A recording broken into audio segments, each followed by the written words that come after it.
Ddala omulabi waffe gwe tukyatambula naye naawe atweyunzeeko.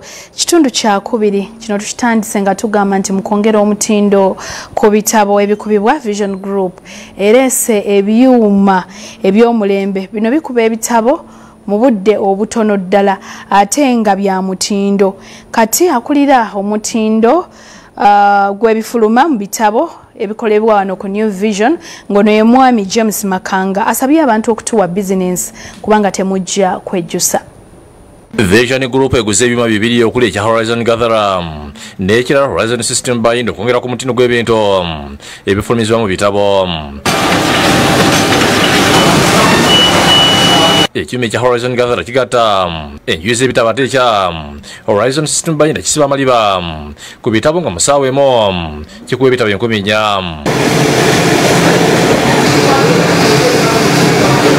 Kati abadde wakola abantu 10 ebyuma bino bikola omwangu atawala ensobi bikulaga mbwangu.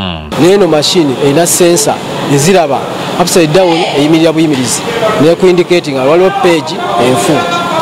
Kati oluusi bw'oba muntu bakola ebitabo abano ne mistakes engalo ziddugala biki ebyo tebiriwo, so erina obwangu ate naturalness.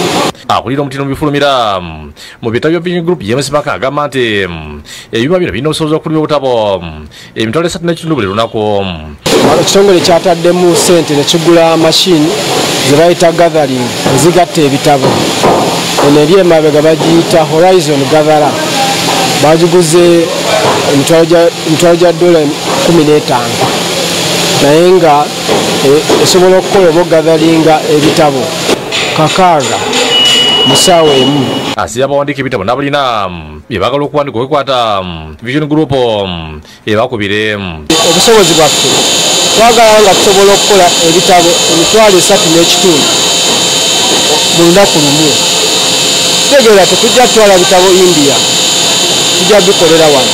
Ategeeza nti bakubikuba ku mutindo ogusinga ate ku speed. Era twaleese ne batrainer bavudde India machine we bazikoledde Japan, naye nga twaleese batraininze team esobola okuhanginga okukola emirimu gyonna mu budde bwonna. So era bawadde ennaku batandika ennaku 10 tuli ku training, naye nga bagenda kugenda ku Sunday naye nga tuli sure emirimu gijja kuba gitereke. Mudebi Sulaiman yakusakidde Green ku Bukedde TV.